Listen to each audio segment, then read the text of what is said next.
Here's a quick overview of the spreadsheet that you are getting. You might want to do a search on Google or YouTube for information on how to accomplish a cove cut. But when you open the spreadsheet, you will see two helpful graphics. The photo from above, and you will notice that I'm using two rails, which is much safer. Just make sure to test that the wood can travel freely from one side to the other without getting pinched by the wood, make them really parallel. Then you want to make sure that you sit the fence to touch this wood and make a measurement from where they meet to a reference point that creates a straight line to the wood. So for instance, in my case, it's to the bottom of the table or to the other side of the table. And that allows me to measure from here to here. That's my fence length. And the table will calculate for you what is the fence offset in order to reach the angle that you need in order to create the cove cut. So the other parameters you need to know are how deep you want the cove. This is essentially how far up you're going to push your your saw blade, because obviously this is for convenience. When you are cutting, this piece of wood is flipped over so that the saw is cutting the cove through. The cove width is how wide you want the cove to be, and the angle that you set it is going to determine the width. Just notice that you're not going to get a perfect circle. The narrower you are, the more concave you're going to get of a shape. So if you want to get closer to a circle, you're going to have to start using smaller blades for smaller cove widths.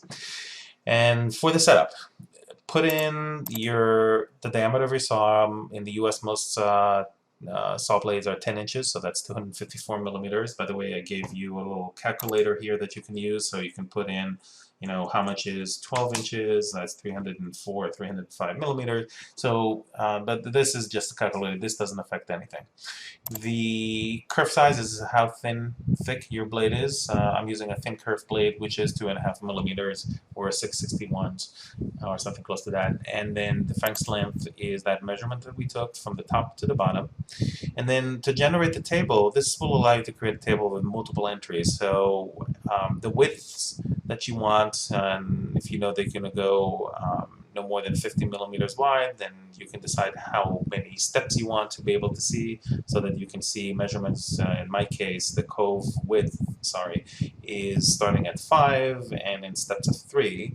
The first value is dependent on the width, the kerf of your blades, because obviously you can't make a cove width that's narrower than that. So it will round it up and add up your step size in order to figure out the starting point, then give you a bunch of values. The cove depth is same thing, how deep you want to start seeing the values, and then it go in increments. And the neat thing here is that the macros will reconfigure your print layout. Right now you notice that it's showing a particular range selection for the printing, but once you make a change, let's say I make a change to 2 steps of 2, you'll notice that it'll automatically reselect the print range so that when I try to print, Control P, it will print the entire area of the table without any extraneous spaces. Similarly, if I make the table smaller because I increase the step sizes to 3 here and 3 there,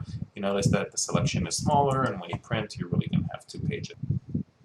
Now, in terms of how to read the table, if you look at a particular area, let's say that we want to create a cove depth of 27 millimeters, and we want to generate a cove width of 35 millimeters, then the intersection shows us that the fence offset is 149. That means that you need to position the wood such that with the length being 700 millimeters, you will measure 149 millimeters from the fence to this point on the wood to generate the proper angle, which will give you the cove width that you wanted, which in our case again was 35 millimeters. And then what you need to do is take passes, make sure that you start from, you do not take more than 1/8 of an inch each time. So raise your blade until you reach the cove depth of 27. You might want to draw this to draw a mark on your piece of wood so that you know when to stop increasing the blade height. Another point that's important is that once the angle calculation is over the 30 degrees, instead of seeing a measurement, you will see the value in degrees and just use a tool in order to align your wood properly. Those are highlighted in blue just to stand out so you don't confuse them as a distance. That's about it. I hope you have a fun time with this and obey all safety instructions.